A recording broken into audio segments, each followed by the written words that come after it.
Frederick County 911, fire, ambulance, and police. My dad's on the floor and he's hurt. What's wrong? My dad's on the floor and he's hurt. And I can't find my mom. Okay, calm down. What? Can you go into another room for me? Yeah? What happened? I don't know. I just came downstairs and he was laying down on the floor. And blood's coming out of his mouth. Come quickly. Okay, ma'am, I need you to calm down. What is the problem? My dad has shot himself and my mom.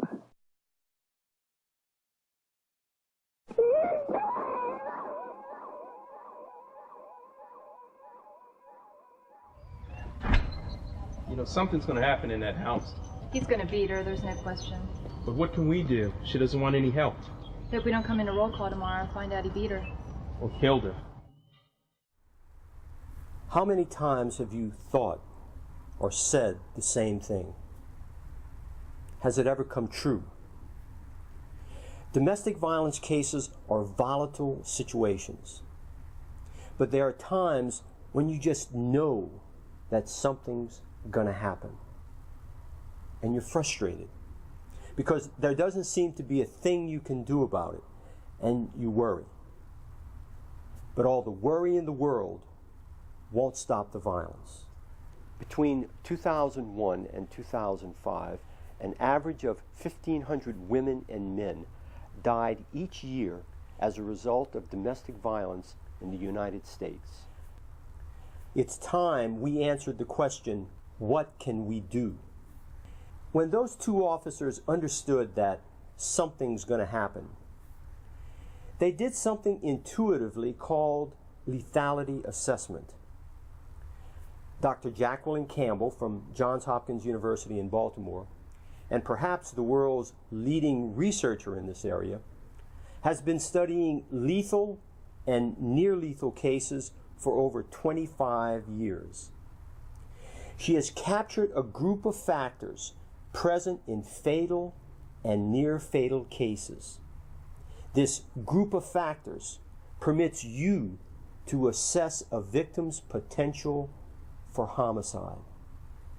From 2003 to 2005, the Maryland Network Against Domestic Violence assembled a lethality assessment committee comprised of 24 people representing various disciplines, including law enforcement officers and Dr. Campbell, to provide you with a tool to help you determine the seriousness of a case, and then to provide you with ways to handle the cases that are serious. The committee developed the Domestic Violence Lethality Screen for first responders and a written protocol or procedures to go with it. Here's the lethality screen for first responders. There are several things to know about it. Initiate a screening form in intimate relationships, such as husbands and wives, boyfriends and girlfriends, when you believe there's been an assault or violent act, when you believe the victim faces danger once you leave, when the home or parties or repeat locations or names, or simply when your gut tells you the situation is dangerous. The guidelines are intended to be flexible. Before initiating a screen, tell the victim simply that you're going to ask her some questions to help you better understand her situation. The questions themselves are straightforward. Ask them all, clearly and in order. If the victim doesn't answer all or some of the questions, check the appropriate boxes. The answers allow you to make a lethality assessment. Please watch the following scenario that will demonstrate how to use the screening form and how to handle these cases. Ma'am, I'd like to ask you some questions that will help me understand your situation a little better. Okay. Has he ever used a weapon against you or threatened you with a weapon? No. Has he threatened to kill you or your children? Yes. He's doing it a lot lately, and I'm beginning to believe him. Do you think he might try to kill you? I don't think so, but he's so violent. I think he might, yes. Does he have a gun, or can he get one easily? Yes, he has a handgun in our bedroom. Has he ever tried to choke you? Yes. Last week, I almost passed out. Is he violently or constantly jealous, or does he control most of your daily activities? No. Have you left him or separated after living together or being married? No, I wouldn't dare. He would track me down. He would kill me. Is he unemployed? Yes. He lost his job about 2 months ago. Has he ever tried to kill himself? No. Do you have a child that he knows is not his? Yes, 2. Does he follow or spy on you or leave you threatening messages? No. The officer looks over the responses, which indicate that the victim is in high danger. If the victim responds yes to any of the first 3 questions, that automatically triggers what we call a protocol referral.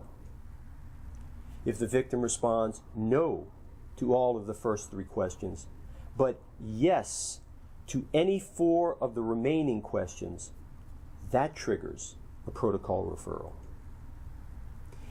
Even if the victim's answers do not trigger the protocol referral, you may still trigger the referral if you believe it's appropriate. The positive responses the victim has given clearly trigger a protocol referral, a proactive way of dealing with serious cases. The officer now tells the victim her response indicates she's in danger, even that people in her situation have been killed, and she needs immediate help. Ma'am, your answers tell me that you're in serious danger. People in your position have been killed. I would like to contact a domestic violence counselor, tell them what I found, and see what they have to say. Then I would like you to speak to the counselor. What do you think? No, I don't want to do that. Ma'am, as I said, you're in serious danger, and I'd like to call a counselor and tell them what I found so they can suggest ways that I can better help you. You don't have to talk to them, but I would like you to think about it while I'm on the phone. The officer makes the call, if a phone is available, and tells the counselor he's assessed the victim as being in high danger. You can review the positive responses with the counselor. After you've spoken to the counselor, Ma'am, would you mind talking to the counselor? All right. You're just talking, that's all. All right. the counselor speaks with the victim.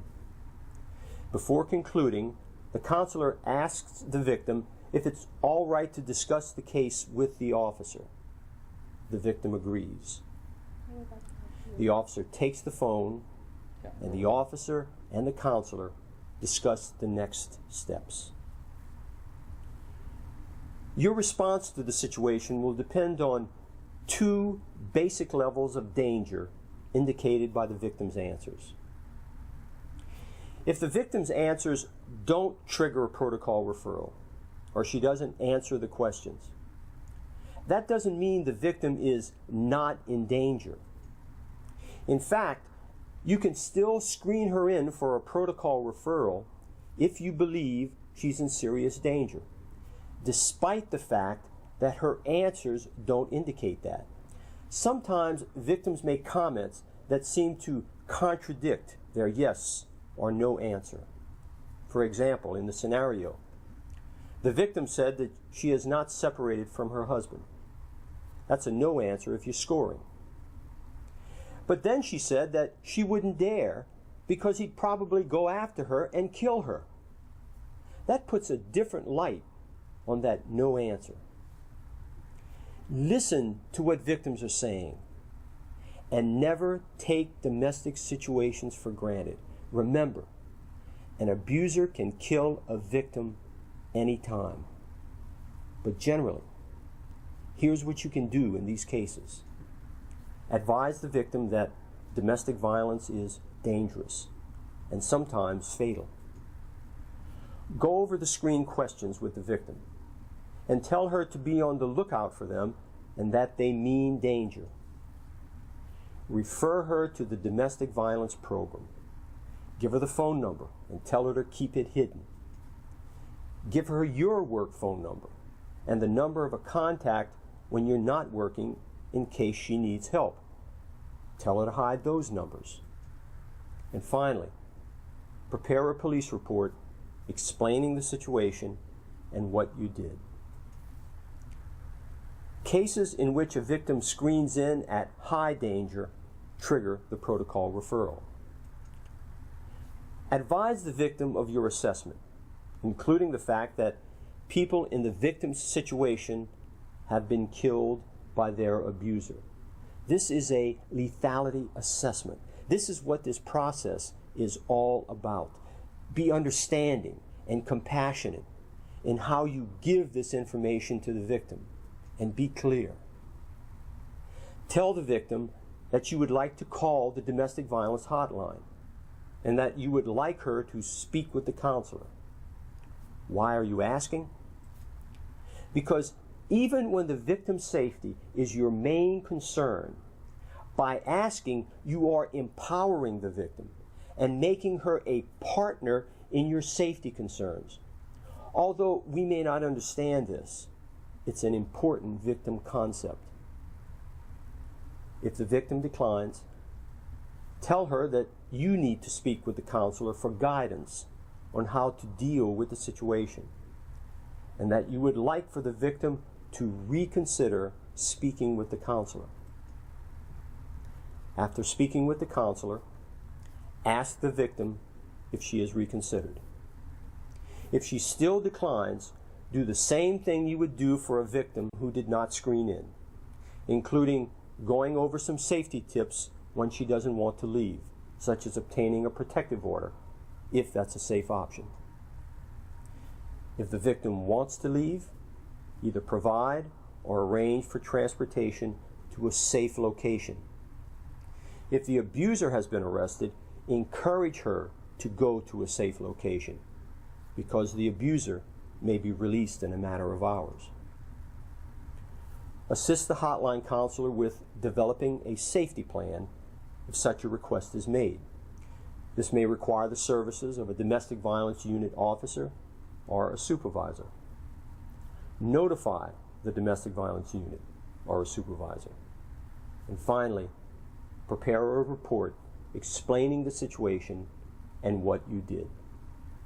What you saw in the scenario was a professional who understood that he was facing a dangerous situation that had to be dealt with intelligently and sensitively. We can't emphasize enough that you're handling a critically dangerous situation. We've provided you with information based on research which shows that death is an outcome in these dangerous situations. It's important that you do your best to be kind, compassionate, reassuring, and helpful, and that you listen and seek to establish trust, all, as you know, in a short while.